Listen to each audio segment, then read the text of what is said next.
This is a Mackenzie Institute short pod for a hostile world.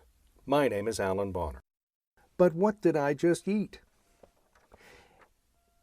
In the middle of the night on the West Coast, the proverbial little old lady awoke in some discomfort. She grabbed for her familiar over-the-counter pain reliever. She fumbled with a few items on her night table, got some water, consumed the tablets, and went back to sleep. The next morning, a series of mundane events began that caused this to end up on a national TV newscast. It all started when the lady began tidying up her night table. She noticed several scattered tablets on the floor, the result of her fumbling in the dark. As she replaced the tablets and straightened out the other items beside her bed, she noticed that some of the pills were different. She wondered what she had taken during the night. Gathering up the tablets with the different markings, she strolled off to the pharmacy where she usually shopped. She presented the pharmacist with the mysterious pills and asked him what they were. He didn't know, but gave her a new bottle of her favorite brand. However, she still didn't know what she'd taken. She called the manufacturer's toll-free information number to ask if they would take a sample of the tablets and tell her what they are.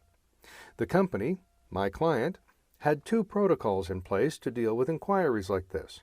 One categorized calls as customer service matters.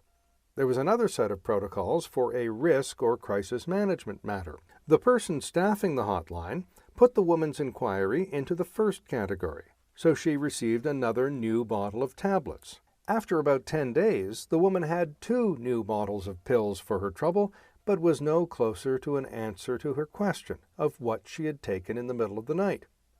Her next call was to an advocacy journalist at a national network.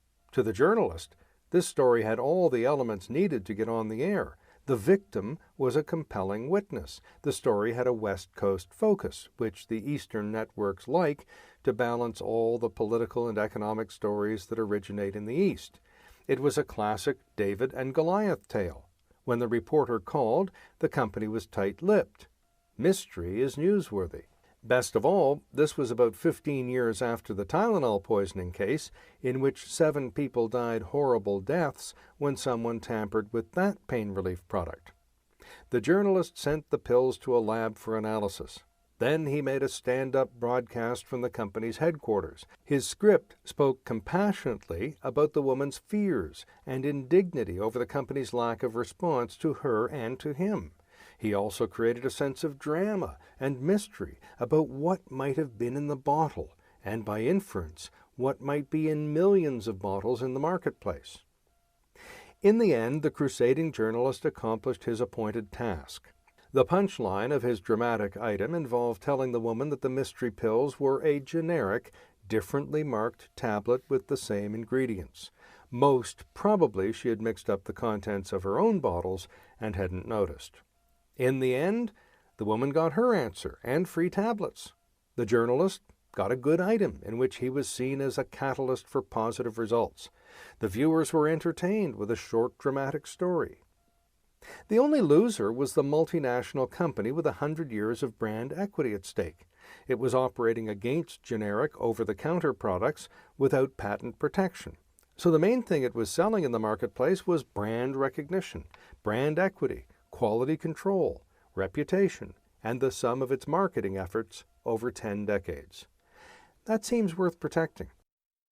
Any views expressed here are not necessarily those of the Mackenzie Institute, its speakers, sponsors, or supporters, but the Institute is dedicated to fostering public discussion, debate, and education about security. Google the Mackenzie Institute to join the discussion. The Mackenzie Institute is grateful to its sponsors and supporters. Some of our short pods and video long talks are a result of the support of Heathbridge Capital Management Limited, the National Post, and Dundurn Publishing. My name is Alan Bonner.